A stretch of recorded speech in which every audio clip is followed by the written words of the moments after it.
salah satunya kenapa kita dianggap profesional itu adalah kita menjaga image. Jadi gini, kalau yang memerankan Mbah Hashim dari luar, beliau tidak tahu seluk-beluknya dari karakter dari Mbah Hashim sendiri seperti apa. Sama seperti Ahmad Dahlan juga seperti apa. Seperti itu. Jadi sebisa mungkin karakter itu yang apa ya? Yang punya jiwa yang. Assalamualaikum warahmatullahi wabarakatuh. Selamat datang di acara Didaktif, diskusi daring interaktif yang diadakan oleh Perpustakaan Supiyati.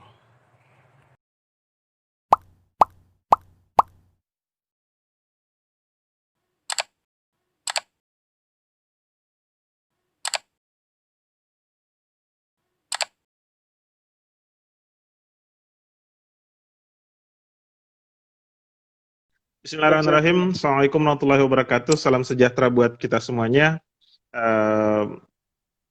Kesyukuran di sore ini saya secara pribadi dan bersama Perpustakaan Supiyati mengucapkan banyak terima kasih atas kesempatan yang dimiliki oleh Mas Resdi atas waktunya. Dan pada kesempatan kali ini kita ingin mengintip. Jadi saya menggunakan istilah mengintip garapan film Jejak Langkah Dua Ulama karena tidak mungkin kami akan meminta seluruh bagian dari Jejak Langkah Dua Ulama ini kepada Mas Resdi, karena saya yakin dan percaya ada konsep manajerial yang tidak mungkin kami ganggu secara keseluruhan. Artinya dapur dari Jejak Langkah Dua Ulama ini tidak mungkin kita bongkar. Dan saya beserta warganet tiba-tiba rindu untuk mendiskusikan. Halo Mas Resdi. Halo, cek. Oke, aman. Oh ya, Aman. pertanyaan sederhananya Mas, sebelum kita menelusuri lebih bagaimana cara kerja di lapangan, termasuk bagaimana skrip yang Mas Resdi adalah bagian dari penulis naskah dari Jejak Langkah Dua Ulama ini. Sejarah awal Mas, mengapa konsep dari atau film Jejak Langkah Dua Ulama ini tiba-tiba ingin dibuat oleh teman-teman Mas Resdi? Karena untuk menautkan dua ulama ini kan agak ribet, apalagi kita tahu selalu benturannya pada, apalagi kalau menjelang 1 Syawal, keributan antara, mohon maaf, NU dan Muhammadiyah itu terjadi lagi, dan seterusnya. Nah itu, pertanyaan sederhananya itu Mas, sejarah awalnya kenapa kemudian Jejak Langkah Dua Ulama ini harus dibuat? Silakan Mas. Jadi kita ngobrol aja Mas ya. Siap. Terima kasih Pak atas kesempatannya ini. Ini kesempatan langka nih sebenarnya. Kita ngobrol sesama. Sudah lama tidak ketemu. Lama tidak ketemu ya. Ini sekarang, mohon maaf Mas, ini sekarang di mana ini? Saya di kampus. Di Tepirang. Jombang atau? Di Unhas. Di Jombang. Jombang. Oh iya, silakan dilanjut Mas. Di kantor ini. Oke, untuk sebenarnya penggagas film tersebut itu bukan dari kita. Jadi dari pihak Muhammadiyah dulu yang pertama ingin membuat film tersebut. Jadi film Jejak Langkah. Halo, cek. Masuk? Halo. Cek, masuk. Masuk Mas. Oke. Jadi film Jejak Langkah itu awalnya memang bukan dari kita cuma disuruh ibaratnya diminta sama almarhum Yai Sola untuk membantu pembuatan film tersebut. Jadi dari pihak Muhammadiyah yang namanya LSPO, yang dikenal dengan LSPO. Nah dari situ ada produser salah satu, dia juga mantan dari keyboardnya Jikustik, namanya Mas Andika Prabangkara. Itu jadi beliau penggagas salah satunya beserta Pak Sukri dari LSPO juga.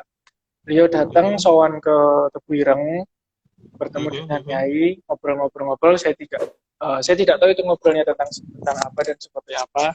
Cuman setelah bertemu itu kita dari tim Maksi, namanya Maksi dulu, dari tim Maksi, sekarang sudah lebih enaknya Rumah Produksi Tebireng, dipanggil Oh langsung gitu. sama beliau, sama almarhum Yai ke tempat dalam dan diajak ngobrol. Waktu itu 3 orang. Jadi di Maksi itu pengurus utamanya itu ada direksinya itu namanya Pak Amin, lalu wakil direksinya saya, setelah itu ada manajernya itu namanya Ferry. Dipanggil biasanya itu Kang Ferry. Ferry. Oh, Kang Ferry ya. Ferry lah. Ferry. Otak dari naskah tersebut itu sebenarnya ada di Mas Ferry. Jadi Oh. pembuatan naskah utama untuk alur dia itu memang basicnya dari perfilman. Dia pernah ikut di Eagle Metro TV. Jadi dia pernah ikut tim Eagle di Metro TV. Setelah itu dia dipanggil untuk gabung dari kita. Jadi sebelumnya saya cerita dulu flashback dari Silakan, rumah Mas. produksi dulu ya. Nanti kita bersambung. Jadi film Jejak Langkah Dua Ulama itu sebenarnya timbul karena kita dulu itu sudah dulu namanya bukan rumah produksi tapi Maksi. Masih Maksi Maksi. ya. Jadi Iya, Maksi iya, itu iya. Maksi. Sebelum Maksi malah namanya itu adalah apa ya kalau tidak salah itu Bagus Produksi.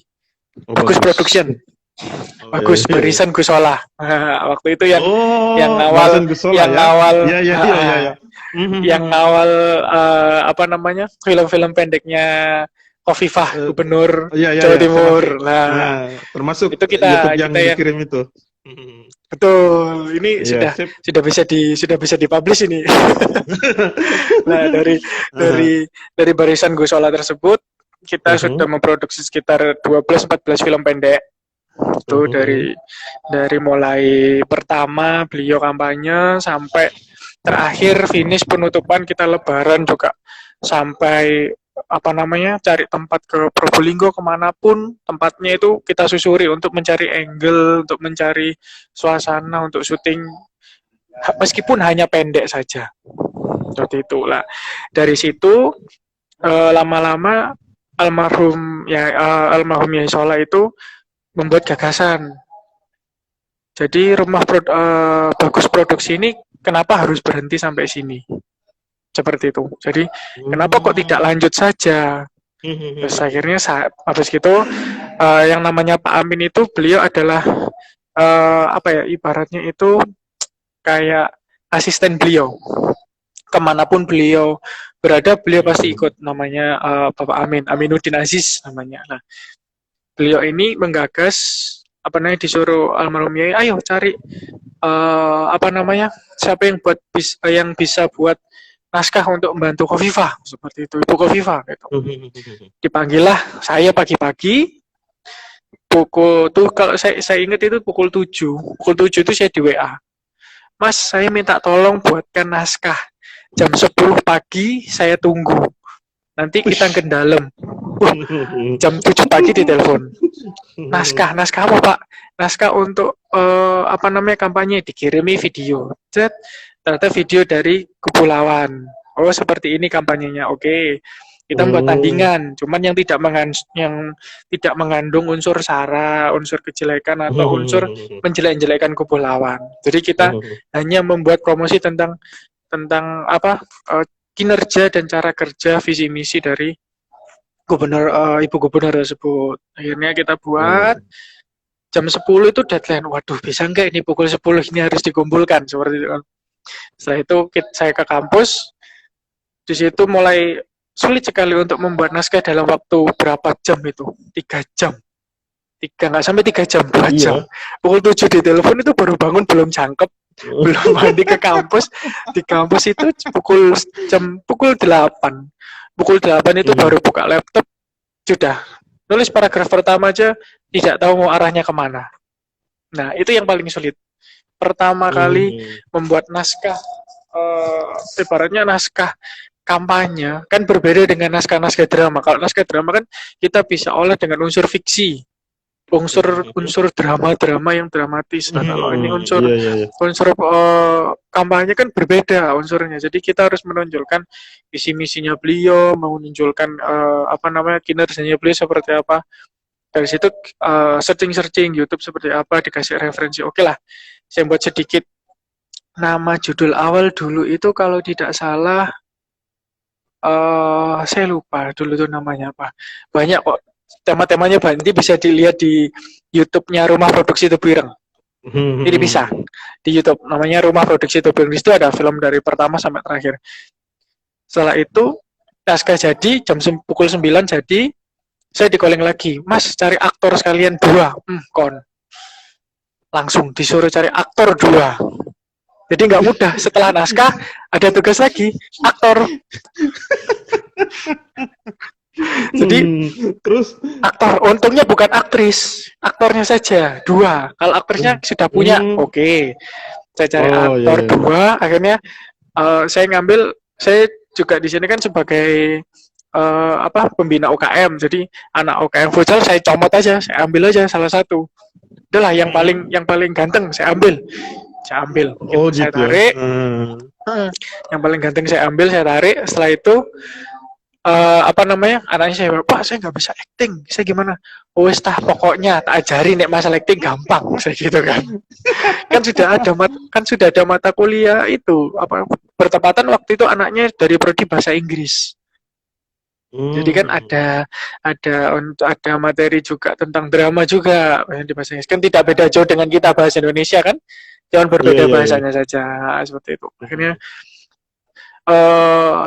setelah ketemu, saya dipanggil sama beliau. Nah disitulah saya bertemu sama Pak Amin, sama pertama kali saya bertemu sama 3 orang ini, Pak Amin, Mas Ferry, sama satunya itu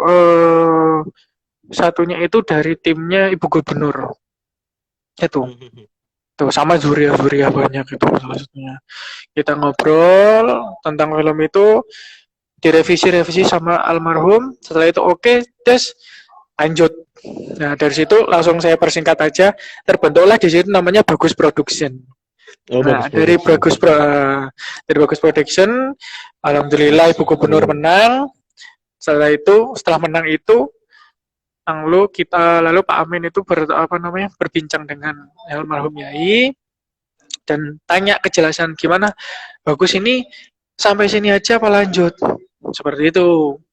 Kalau mau lanjut, mending kita kembangkan karena untuk sebuah rumah produksi pesantren itu belum ada. Seperti itu. Ya insya Allah setahu saya baru pertama kali yang ada rumah produksi itu adalah Tebuireng. Yang punya rumah produksi Tebuireng. Setahu saya. Nah, entah kalau yang pengetahuan mungkin yang lain, mungkin Pak Akar tahu siapa, mungkin kan banyak. Cuman setahu saya hanya masih di Jombang ini masih Tebuireng. Nah, jadilah namanya Maksi. Nah, pertama masih Maksi, kita masih ngerombak nama sampai akhirnya beliau disuruh, oke, jadikan PT saja. Jadikan resmi saja.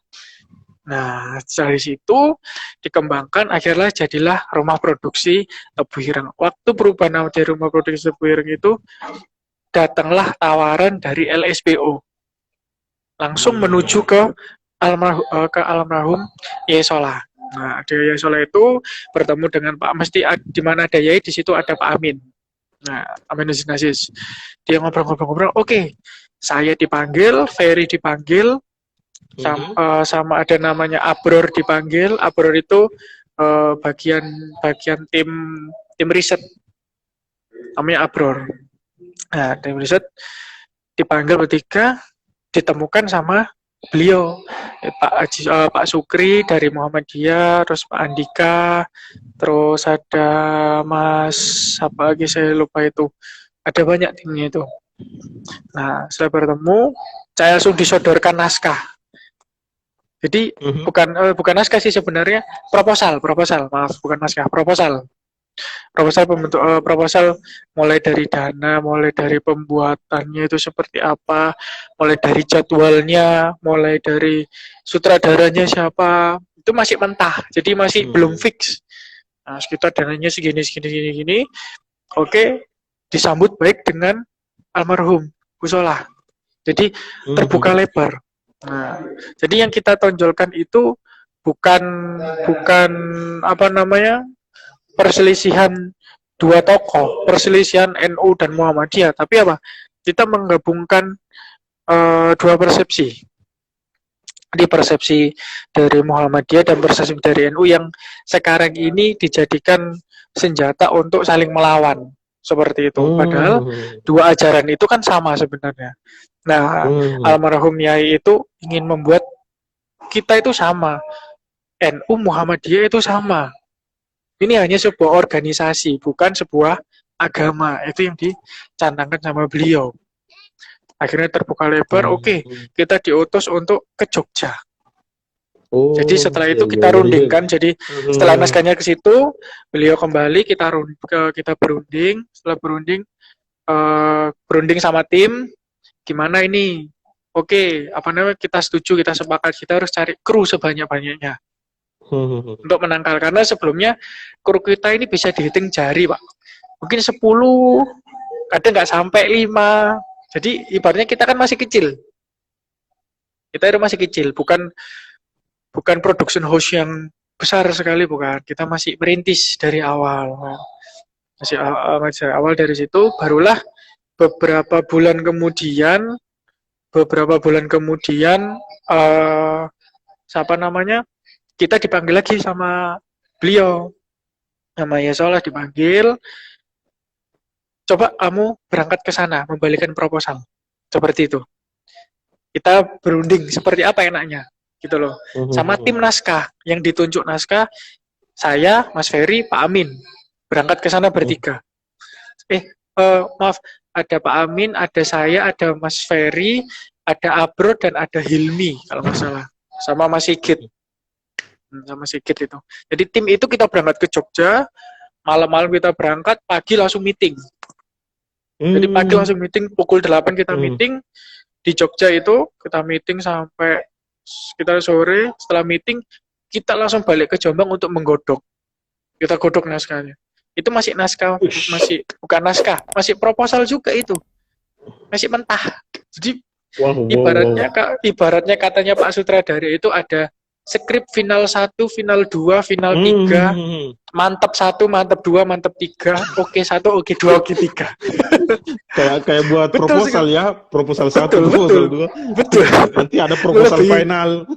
Lah, betul. Lebih disertasi kita ini yang kita kerjakan. Jadi, nah, setelah dari situ kita sepakati dananya berapa, kita runding. Jadi, kita tidak menentukan sendiri. Jadi, kita benar-benar di sini organisasi kita itu diuji. Kerjasama kita itu diuji. Dan kita tidak membedakan ini Muhammadiyah dan ini NU, tidak. Kita berbaur jadi satu timnya. Keren. Benar-benar kita organisasi. Jadi kita bukan agama. Kita sudah tidak menganut unsur ini agama Muhammadiyah yang membedakan sholat tidak pakai kunut atau ini pakai kunut, tidak. Iya, betul. Iya, kita tidak membedakan itu. Kita sholat pun jadi satu. Kita mengikuti imam dari kita juga pakai kunut, Muhammadiyah juga ngikutin orang-orang dari Muhammadiyah. Kita sholat juga yang imam dari Muhammadiyah, kita juga ngikutin, gitu loh. Kan kita sama-sama apa namanya, Tuhannya juga sama-sama Allah dan sama-sama yang lain. Jadi kita tidak membedakan.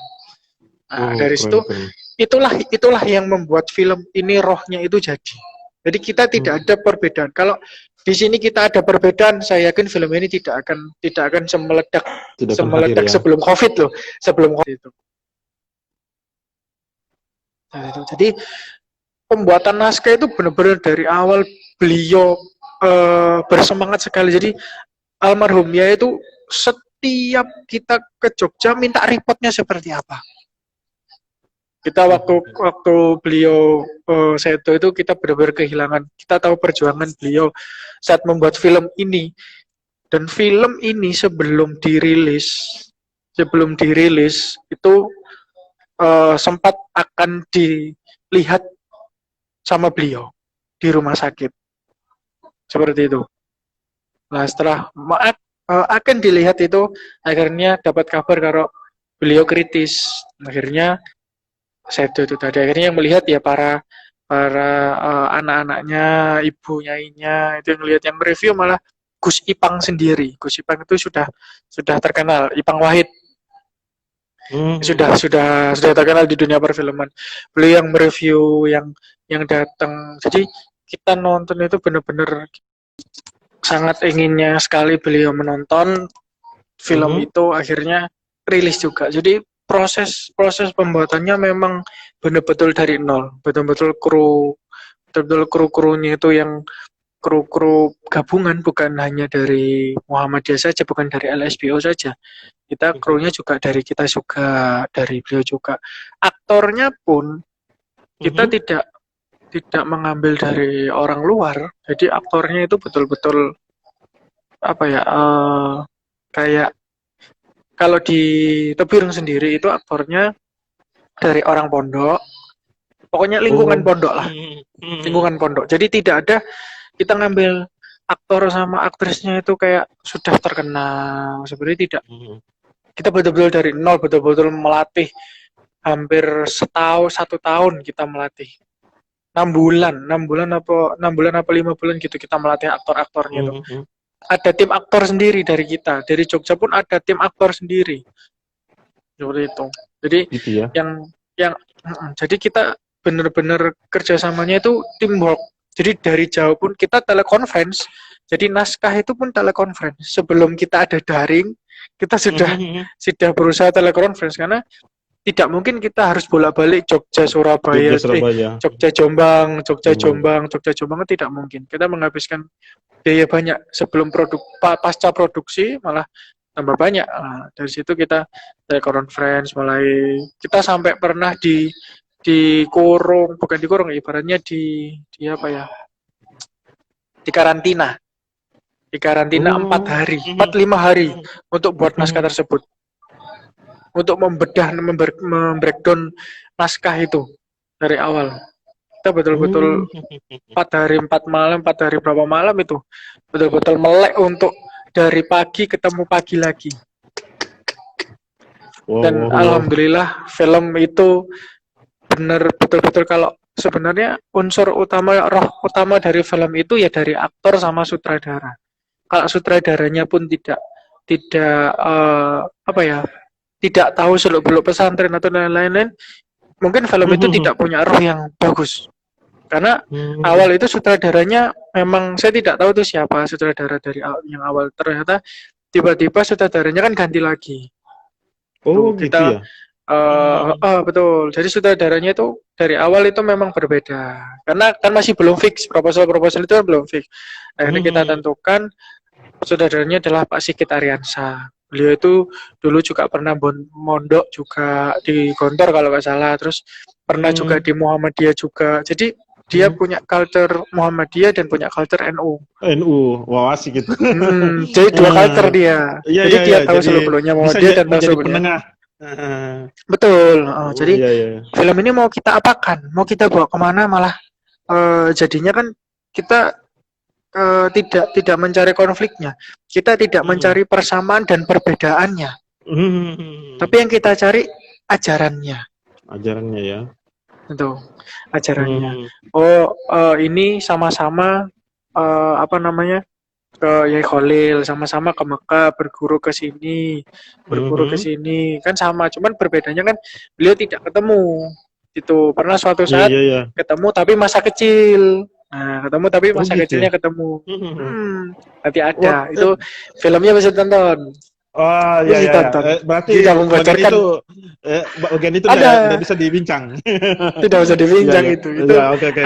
Itu ada film yang membuat menarik itu ada di situ.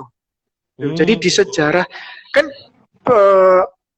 Hasyim Asy'ari sama Ahmad Dahlan kan juga pernah difilmkan juga kan di bioskop. Iya, masing-masing. Iya. Satunya Sang Pencerah, satunya apa saya lupa. Sang Pencerah dan apa gitu saya lupa. Nah, si Pak Sutradara Pak Sigit itu bilang, kita bikin film yang tidak ada di scene Sang Pencerah dan scene Kiai Hasyim. Oh gitu ya. Seperti itu. Jadi Sang semua scene ya Sang Kiai. Iya. Betul, Sang Kiai dan Sang Pencerah lah. Iya, Sang Pencerah. Kita kalau buat sama itu ibaratnya kita plagiasi, atau kita tidak ada bedanya dengan film-film yang lainnya. Seperti itu.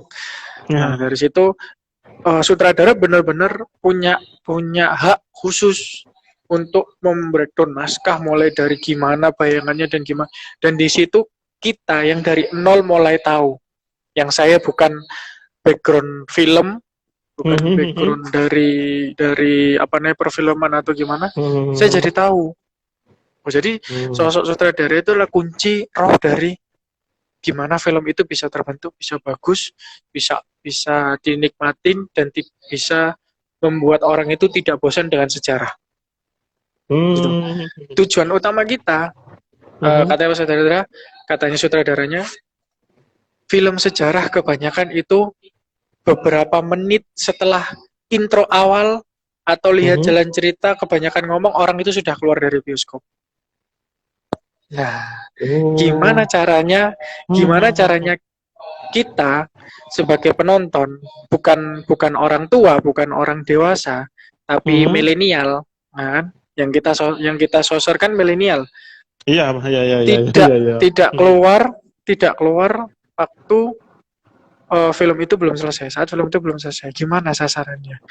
Bukan sasarannya, gimana caranya untuk membuat seperti itu? Kita berpikir bareng-bareng. Apa yang buat menarik? Nah, jadi di antara dua film Sang Pencerah dan Sang Kiai itu kita benar-benar bukan keluar dari ranah itu ya. Maksudnya ada beberapa scene yang mendekati dengan Sang Pencerah dan Sang Kiai karena jalan ceritanya pun tidak bakal bisa dirubah. Seperti itu. Pasti sama. Cuman yang membedakan film ini kebanyakan tidak ada di Sang Kiai dan tidak ada di Sang Pencerah. Karena kita betul-betul mengolek perjalanan beliau, benar-benar Tebu Ireng sendiri yang ngerjakan, yang riset. Jadi semua itu ada tim risetnya. Jadi kita nggak sendiri. Jadi kita bagi ada produksi lah. Dari penggabungan rumah produksi dan LSPO itu jadilah namanya sekarang itu LSI. Apa itu, Mas? Itu namanya LSI. LSI itu Layar Sinema Indonesia. Jadinya. Sip. Itu penggabungan antara LSPO dan rumah produksi Tebu Ireng. Jadinya LSI. Jadi jejak langkah dua ulama ini yang membuat bukan LSPO dan bukan rumah produksi. Tapi apa? Sudah jadi satu, kita tim. Namanya LSI. Nah, seperti itu. Keren. Jadi kalau dia ngomong ini filmnya LSPO, ini filmnya Maxi, bukan, ini filmnya LSI. Layar Sinema Indonesia, yaitu produsernya ya ada Pak Andika Prabangkara dan ada Pak Aminuddin Aziz, itu produsernya. Terus eksekutif produsernya kan ada almarhum Yai, ada presidennya ada almarhum Yai, terus ada Pak Sukri, gitu. Jadi semua itu kita sempat tim itu sempat sowan ke Pak Haidar Nasir. Iya. Nah, Pak Haidar Nasir mau dia sempat kita sowan ke sana, cuman sempat talk show juga kan kita untuk untuk promosi itu, kita sempat gimana caranya teman-teman gimana caranya film ini itu tidak membedakan dua organisasi ini, dua agama ini, seperti itu. Nah, dari situ terus berlanjut sampai ke proses syuting. Jadi naskah itu digodok kalau tidak salah hampir ada 5 bulan, hampir 1 tahun riset. 1 tahun itu sama riset sama membuat. Dan itu tadi naskah itu jadi final 1, final 2, final 3, oke 1, oke 2, oke 3 sampai berakhir di sebenarnya tidak ada akhir naskah itu. Sampai syuting pun naskah itu berubah. Betul-betul berubah. Iya. Karena apa? Kita menyesuaikan dengan satu lingkungan, 2 dari aktornya, ketiga dari problem-problem yang ada di luar dari kendali kita. Jadi naskah itu benar-benar ini sudah fix, sudah final. Misalkan sudah final 20. Nah, di final 20 ini saat syuting itu bisa final 21. bisa lagi final sampai 30 tuh bisa. Jadi banyak improvisasi di luar dari naskah. Apalagi apa namanya, aktornya kan bukan aktor profesional seperti itu. Jadi benar-benar apa namanya, murni aktornya itu yang jadi adalah Zuria dari Tebu Ireng, Zuria dari LSBO, jadi dari Muhammadiyah. Jadi tidak ngambil dari orang-orang benar-benar luar. Kita ngambil dari orang luar pun kita tanya, kamu lulusan, kamu alumni, lulusan atau keluarga atau seperti apa? Pokoknya punya unsur dari Tebu Ireng. Jadi kita nggak ngambil gitu dari ya? benar-benar luar. Betul. Jadi kita benar-benar saling paham dan menjaga nama baik dari apa namanya Mbah Hashim sama Mbah Dahlan. Jadi kita benar-benar cucu-cucunya itu kita libatkan kalau bisa seperti itu. Nggak takut Tuh, Mas? itu apa ya? Nggak takut kalau nggak laku di lapangan ya? Soalnya kan pemainnya biasanya kan begitu. Kalau nilai jual itu salah satu diantaranya adalah aktor atau aktrisnya. Nah, kenapa kemudian tidak berani mengambil orang dari luar? Walaupun sebenarnya aktor kita sekarang itu luar biasa harganya. Atau dengan pertimbangan itu atau apa, Mas? Betul. Itu pertanyaan yang sangat dinanti-nanti sebenarnya. Kenapa kita gitu tidak ngambil, tidak mengambil di luar? Itu banyak pertanyaan itu. Kok kenapa banyak yang sudah mendaftar? Banyak yang ikut seleksi, termasuk salah satunya kan saya yang seleksi aktornya. Jadi yang ada tim aktor, ada saya, ada Mas Ukil Kentrung, sama satunya tuh Mas, saya lupa satunya itu siapa itu. Satunya juga yang teman satunya itu S2 UNESA juga itu. S2-nya. Siapa, Mas? Saya lupa namanya Mas siapa itu.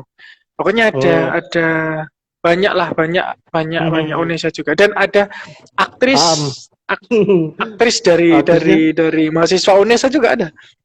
Gitu S2.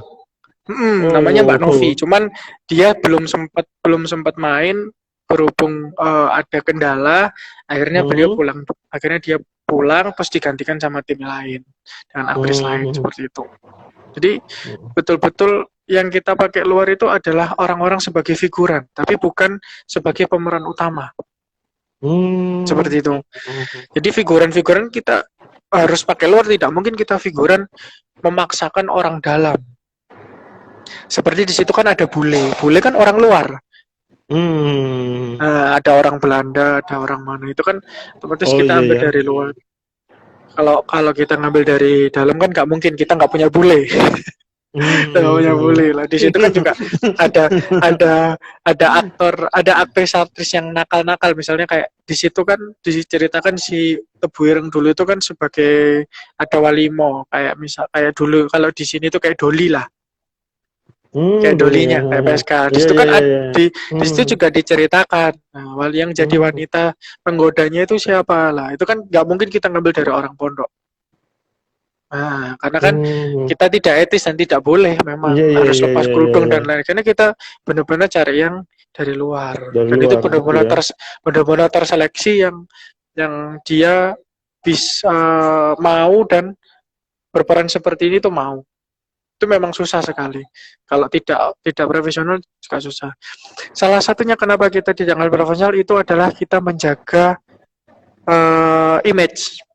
Dari gini, kalau yang memerankan Mbah Hashim dari luar, beliau tidak tahu seluk-beluknya dari karakter dari Mbah Hashim sendiri seperti apa. Sama seperti Ahmad Dahlan juga seperti apa. Seperti itu. Jadi sebisa mungkin karakter itu yang apa ya, yang punya jiwa yang sedarah, bukan sedarah, apa ya, tahulah seluk-beluk dari Tebu Ireng itu seperti apa. Kalau Tebu Ireng memang banyak. Kita juga sudah punya bibit-bibit seperti itu. Bibit-bibit aktor dan aktris dari Tebu Ireng juga. Jadi kita sebelum film itu juga kita sudah mendidik. Itu kita sudah didik dulu, tinggal kita ngambil aja siapa ini itu, seperti itu. Jadi salah satunya yaitu tadi kita tidak mau ambil risiko. Kalau misalkan contohnya gini, kenapa yang jadi apa namanya di apa sih namanya host bukan Instagram itu di bumi manusia harus Iqbal, kenapa nggak yang lain Ya, seperti itu betul betul yang di betul. bumi Iya iya iya. manusia sama Mhm. seperti contohnya yang di sang kiai kok sang kiai Ahmad Dahlia sang kiai kenapa kok bapak ini itu sama Mhm. seperti yang jadi Rudi Habibie kenapa kok harus Reza Rahardian kok Mhm. nggak seperti inilah kita juga Mhm. nggak mungkin kan kita manggil Reza Rahardian untuk dijadikan Mbah Hashim. Nah, karena kan Iya iya Mbah iya Hashim iya kan iya. juga Iya. harus bisa baca kitab kuning, baca ini dan lain-lain Hmm. seperti itu. Jadi kita tidak sembarangan untuk mengambil seperti itu. Dan kita sudah punya Eh. punya cicitnya langsung gitu. Gus Riza namanya. Beliau Jadi dia yang keturunan keturunan langsung. Jadi beliau yang jadi Mbah Hasyim Hashim yang Asyari. tua. Hashim Asyari yang Oh. tua. Iya iya iya iya iya. Kalau yang mudanya itu namanya Sidki. Itu dari Sidki. pesantren juga. Dari pesantren juga itu Hmm. malah sudah lama di pesantren dia. Dia memang Hmm. aktor sudah lama Oh. sudah bukan aktor lama sih maksudnya sudah ikut kita mulai dari bagus produksi itu dia sudah terlatih di situ. Tuh. Yang muda itu namanya Sidki, yang itu namanya Gus Riza. Lalu dari situ kita sudah milih benar-benar kita pilih yang di situ dan memilihnya pun kita tidak sembarangan. Mas Memilihnya berarti benar-benar dari Mas berarti ada tiga tokoh yang dimainkan mengatasnamakan Hasyim Asyari kalau gitu ya. Kecil, betul. muda dan tua. Betul. Oh, Ada tiga tokoh dan tiga tokoh itu hmm. benar-benar dari dalam semua. Yang kecil Hmm. itu anaknya Gus Fahmi. Gus Fahmi kepala Pondok Putri. Oh Yang gitu. muda, kan Iya iya. ada yang kecil, ada yang Kecil. ada remaja, kecil, remaja, dewasa, sama tua. Oh berarti 4. Ada beda. Oh. Hasim kecil di situ yang ada di scene waktu trailer itu lari-lari. Iya iya iya. Lari-lari kejar lori. Nah, di Aha. situ itu Hasim kecil. Terus nanti dewasa remaja itu anaknya Gus Fahmi. Gus Fahmi dari saya lupa namanya siapa itu. Setelah itu yang ketemu sama Ahmad Dahlan yang satu guru. Iya iya. Itu Ahmad Dahlan juga ada remajanya. Setelah itu naik ke dewasa itu Sidki. Di Sidki itu dari dewasa terus ke yang tua yaitu Gus Riza yang terakhir. Itu yang keturunan beliau langsung. Cicitnya beliau. Itu cicit langsung. Jadi beliau yang face-nya mirip. Nanti bisa dilihat yang Gus Riza yang face-nya mirip mulai dari wajahnya dan tongkatnya itu pun asli. Tongkatnya Mbah Hashim asli, beliau punya jubahnya juga. Jadi betul-betul dia yang menjaga semua ibaratnya apa ya? Semua peninggalan Mbah Hashim itu beliau yang menjaga. Oh, artinya tongkatnya Iya. Mbah Hashim itu masih ada sampai sekarang? Asli, masih ada. Dan beliau yang megang. Tongkat yang sama asli jubah. dari beliau? Iya, asli masih ada. Wow. Dan yang kita pakai syuting itu adalah replika. Oh, saya pikirnya berani dikeluarkan dari Iya. Kita pakainya yang replika, betul. Kita pakainya replika. Kalau ada Bu Desti. Hai Bu Des. Ada Bu Desti. Ya, lanjut. Ada Bu Desti itu. Nah, lanjut. Itu betul-betul asli. Jadi ada beberapa barang yang asli dan ada beberapa barang yang maksudnya yang kita buat seperti itu, betul. Jadi kita benar-benar tim artnya itu ada. Jadi kita benar-benar tim itu melibatkan antara mahasiswa, Unhas, pondok, SMP, SMA, SD. Ibaratnya di sini kan ada MA, Aliyah, Madrasah, terus ada apa lagi itu Salawiyah, ada SMK. Kita libatkan semuanya. Jadi betul-betul orang-orang dalam dan betul-betul kita latih. Dan mereka tidak punya basic acting sama sekali di situ. Itu melatihnya sekitar berapa bulan itu, Mas? Apanya? Melatih mereka untuk bisa menguasai karakter mereka dan sebagainya. Kalau latihan kita berapa ya? 6 bulan. 6 bulan kalau nggak salah. 6 bulan dari mulai skrip itu jadi, kita langsung cari aktor. Karena kalau skrip itu tidak jadi, kita nggak bisa. Karena kan mereka harus menguasai dari satu skrip itu. Dan skrip itu betul-betul rahasia. Tidak bisa dibocorkan. Jadi yang latihan dengan naskah itu dapat satu naskah, satu sobek naskah, satu Iya, iya, kertas iya, iya, naskah iya. khusus dia saja. Kalau dia misalkan cuman ada 10 baris, 10 kertas, ya 10 kertas itu buat dia dialognya. Oh, iya, iya, iya, iya. Artinya Nah, tidak kan bisa diberikan satu full, buku itu ya, satu full. belum. Hmm, Nanti akan hmm, diberikan. Jadi proses awalnya seperti itu. Jadi kita ngasih beberapa hmm. naskah, setelah mereka menguasai karakter, baru kita kasih skrip yang penuh. Oh gitu. Hmm, Iya, hmm, karena kan hmm, kita harus harus nemukan karakter si sosok itu dulu. hmm, Contoh ada sosok preman, ada Suwar, Suwir, ada Wiro. Karakter hmm, Wiro ini kan karakter yang benar-benar gahar, benar-benar sangar hmm, preman. Dan itu yang hmm, jadi Sigit itu tadi. Sigit tim dari Tobar yang tadi itu yang jadi benar-benar sosok yang kayak preman kayak gimana, dan hmm. basicnya benar-benar dia seorang penjahat gitu.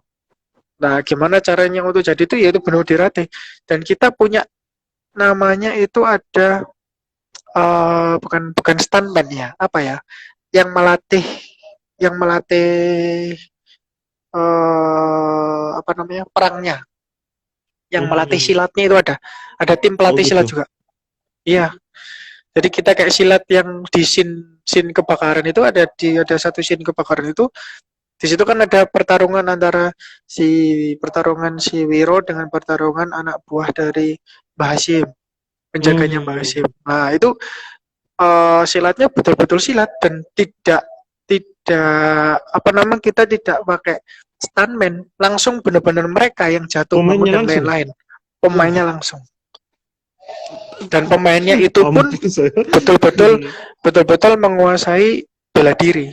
Bela Jadi diri kita ya. ambil aktor bela diri dari ada yang dari Unhas, ada yang dari Tebuireng juga gitu. Hmm. Benar-benar aktor bela diri, dan ada pelatih bela dirinya langsung. Pelatihnya dari Jogja langsung, pelatih bela dirinya. Wow, keren, keren, keren. Betul-betul kita dilatih perangnya itu juga sama di sini. Jadi kita Hmm. benar-benar tanpa ada stuntman dan lain-lain, dan benar-benar sendiri. Dan termasuk kebakaran itu real, kebakaran real. Tidak kita buat-buat pakai CGI dan lain-lain, tidak kita real. Jadi pemain Karena asli kalau ya. Jadi asli kalau semuanya. baku hantam beneran itu. Beneran. Artinya Betul. jatuhnya betul. Gitu Betul, ya. jatuh betulan. Cuman Hmm. ada tekniknya untuk Oh iya jatuh iya, saya seperti paham apa, kalau apa sesama sesama. teknik-tekniknya. Hmm. Jadi mereka betul-betul, dan latihannya itu ya 6 bulan itu. Latihan perang 6 bulan, latihan naskah 6 bulan. Jadi hampir setiap dalam 1 minggu itu bisa latihan 2-3 kali. Hmm. 2-3 kali untuk yang perang juga latihannya 2 kali. Kadang kalau udah badan sakit semua gitu libur dulu. Kayak gitu. Karena kita Ini Mas, betul-betul bukan pakai sandal. Hmm? kalau kalau settingnya sendiri di mana saja Mas? Setting tempat maksud Set saya. setting tempat itu kita pakai 2 setting. Mhm. Bukan 2 sih, cuman utamanya Yang itu umum ya. umum. Kita pakai di Hmm. Jogja juga di Jombang. Tapi ada Oh juga di gitu. Madura. Jadi kita Oh di. sebenarnya banyak. Kita di Jogja itu ada di Imogiri, ada di Kraton, ada di mana lagi tuh, saya lupa, pokoknya di Jogja. Pokoknya Jogja itu tempat-tempatnya Mbah Dahlan dulu, Mhm. di situ semuanya. Kita pakai tempat-tempat di situ di Jogja. Saya lupa tempat-tempat yang itu Imogiri, terus Gamplong, studio Gamplong itu kita pakai, Mhm.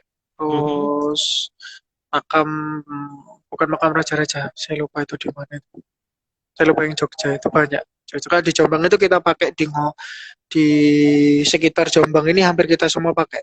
Ngoro ada, di rumah-rumah Belanda juga ada, banyak kalau di Jombang. Kalau tempat itu saya sedikit sedikit lupa, cuman tempatnya sekitar Jombang sama Jogja. Madura itu di Yai Kholil kalau di Madura. Oh iya, Bangkalan ya. Tuh. Ya, Bangkalan di Yai Kholil. Iya Hanya itu ya. saja. Sudah, selain itu kita memanage budget, benar-benar memanage budget, karena untuk kita membawa peralatan itu ada sekitar berapa mobil itu, ada 5 sampai 5 sampai 4 mobil. Iya, 5 sampai 4 mobil, 4 sampai 5 mobil lah yang kita bawa. Ada truknya juga yang membawa genset, ada truk yang membawa peralatan apa namanya? Syuting, ada mobil yang membawa apa-apa. Jadi benar-benar kita sudah stay semua, benar-benar kayak kita syuting dan bukan syuting sinetron udah. Ya sudah ibaratnya udah kayak layar lebar bawa apa namanya? Apa sih namanya? Tempat makan sendiri, ada dapur portable juga, ada tukang masaknya juga. Sudah lengkap semuanya. Kayak syuting kita tinggal syuting di makamnya jadi kita sudah siap jalan gitu aja. Jadi sudah ada tim-timnya. Jadi tim-timnya itu sudah dibagi nih tim skrip, supervisornya siapa, kameramennya siapa, DOP-nya siapa, naskahnya siapa, talentnya siapa, terus apa namanya, yang buat dapur siapa, yang nurun barang siapa, yang set lokasi siapa, itu ada semua timnya. Jadi sudah terbagi apa? Ini pembagian apa timingnya, pembagian waktunya, Mas? Maksud saya apakah selang-seling ataukah misalnya kisahnya Hasyim Asyari dulu, kemudian Ahmad Dahlan, ataukah memang proses pertautan dua tokoh ini memang selang-seling? Jadi misalnya berbicara dulu tentang Hasyim Asyari, saya kan belum tonton ini, Mas. Artinya baru Mas bercerita, saya jujur semakin penasaran. Insya Allah kalau ke Surabaya langsung cari. Ini rencananya masuk di bioskop sih ya, Mas ya? Insya Allah nanti akan masuk di bioskop, cuman kita masih belum tahu tayangnya kapan. Jadi tunggu saja. Mungkin setelah kalau COVID ini sudah membaik, mungkin kita akan layar tancap lagi lah bahasanya. Oh gitu. Nah, jadi itu karena pelosok-pelosok itu kan biar terjangkau semua dulu, baru nanti kita ranahnya ke bioskop. Kalau bioskop kan ranahnya memang orang berduit semua. Iya. Tuh, beda kalau orang yang menengah ke bawah, kan sasaran kita kan adalah orang yang menengah ke bawah, bukan orang yang apa namanya, yang ibaratnya yang sukses, bukan. Nanti yang sukses itu nanti dulu, biar mereka tambah penasaran. Nah, kita sasar yang bawah dulu karena mayoritas hampir 86% atau berapa persen gitu, itu banyak yang pelosok-pelosok masyarakat itu belum lihat bioskop karena mahalnya bioskop itu tidak menjangkau masyarakat yang di bawah, seperti itu. Bisa makan 2-3 kali untuk menonton itu ya. Betul. Itu berkaitan pertanyaan saya tadi, Mas. Pembagian scene-nya memang sudah dibicarakan dari awal itu ya. Maksud saya pembagian scene itu ada. Silakan, Mas. Jadi pembagian scene itu kalau syuting pertama itu memang kita syuting di Jogja dulu. Jadi kita Mbak Dahlan itu diselesaikan dulu, semua scene sudah selesai, hampir 1 minggu kalau nggak salah, 1 minggu kita pindah lagi ke Jombang untuk syuting dari Mbah Hasyim. Jadi Mbak Dahlan kita selesaikan, baru nanti Mbah Hasyim. Nah untuk porsi sendiri, untuk porsi Mbah Hasyim dan Mbah Dahlan itu sebenarnya porsinya kalau dihitung-hitung memang berbeda karena Mbah Dahlan sama Mbah Hasyim kan meninggalnya lebih duluan Mbah Dahlan. Gitu. Jadi kan Mbah Dahlan meninggal, Mbah Hasyim dapat kabar, akhirnya kan Mbah Hasyim mengadakan tahlil kalau di NU seperti itu, mengadakan tahlil di Tebu Ireng. Nah itu nanti bisa disimak filmnya. Jadi tahlil lah. Di scene itu benar-benar sampai selesainya sama. Kita tidak membedakan panjang pendeknya cerita porsi dari Ahmad Dahlan sama Mbah Hasyim, enggak. Kalau dilihat dari naskah memang panjang pendeknya itu berbeda, tapi kalau di dalam satu film itu itu porsinya sama. Kita nggak berbicara kita nggak berbicara dari segi naskah memang. Kalau dari segi percakapan lebih banyak percakapan Mbak Dahlan, ya kan? Karena beliau kan banyak orang-orang penting yang datang dari keraton, dari mana, Mas Cokro Aminoto dan lain-lain, kan lebih banyak Masuk Cokro juga ya? Iya ada. Cokro ada? Insya Allah ada. Jadi bisa dilihat gitu sendiri filmnya. Banyak tokoh-tokoh tinggi-tinggi yang di situ. Oh gitu, sip Mulai sip dari sip sip sip. Sip. Hamengkubuwono juga ada gitu. Cuman Mhm. bukan pemeran aslinya, ada Mhm. seseorang yang memerankan itu. Jadi Ya, sip sip. kalau dikatakan porsi sama, porsinya beliau sama. Dari porsi Mhm. film loh ya, tapi kalau dari porsi naskah Mhm. memang berbeda. Kalau kita ngobrol porsi naskah kan kita sudah sepakat tidak tidak mengurangi rasa hormat antara Mbah Iya Dahlan iya. dan Mbah Hasyim. Jadi porsinya itu kita samakan. Jadi Mhm. Mbah Hasyim sedo atau Mbah Hasyim meninggal, Mbah Dahlan meninggal, Mbah Hasyim pun berakhir di situ. Gitu. Tapi Mhm. berakhirnya dengan cara sama-sama apa namanya? Sama-sama kedua tokoh ini punya gerakan masing-masing. Oh, Yang oke satu sip sip. Hizbul Waton, yang satunya apa ya? NU itu apa gerakannya? Saya lupa gerakan itu. Kalau yang Muhammadiyah kan Mhm. ada Hizbul Waton, Terus Bulwaton ya. kalau yang NU itu gerakan apa gitu. Pokoknya dua kubu ini sama-sama ada gerakan tersebut. Di endingnya di situ. Jadi kita tidak ada porsi porsi melebih-lebihkan dari Wadalan dan Basim, tidak. Porsinya sama. Mhm. Dan kedua ini saling saling menghormati, kita tidak mencari perbedaannya. Gitu. Kita Wah, itu keren itu. mempersatukan sama. Mhm. Kita mempersatukan. Jadi acaranya pun sama seperti itu karena NU dan kan Mbak Dahlan itu kan mendirikan Muhammadiyah, itu kan sebuah organisasi, bukan Iya iya iya. sebuah kiblat agama. Kiblat agama, Di film betul itu betul. di situ ada pesan tersendiri dari penekanan pesan dari naskah, dari teks dari Mbak Dahlan, dialog itu ada. Karena Hmm. Muhammadiyah ini sebuah organisasi, bukan dari agama. Sama pun seperti Nadatul Ulama. Nahdlatul Dibuat Ulama. kan dari Nadatul Ulama itu kan dibuat dari konferensi kan. Mhm. Nah, ada Mbah Wahid, ada siapa, Mhm. jadinya Nadatul Ulama. Dibentuklah itu Mhm. sebuah organisasi. Lagi-lagi kan itu organisasi Mhm. seperti Iya. itu. Organisasi yang eh, di di dikepalai oleh apa namanya? Mbah Hasyim. Jadi Mbah Hasyim ini bukan sebagai penggeraknya, ada sendiri. Mbah Hasyim cuma memantau. Dia membuat saja, mengesahkan itu tadi. Mas, Gitu. eh, kita lanjut sesi kedua ya, karena sudah Siap, mau siap, siap, siap. selesai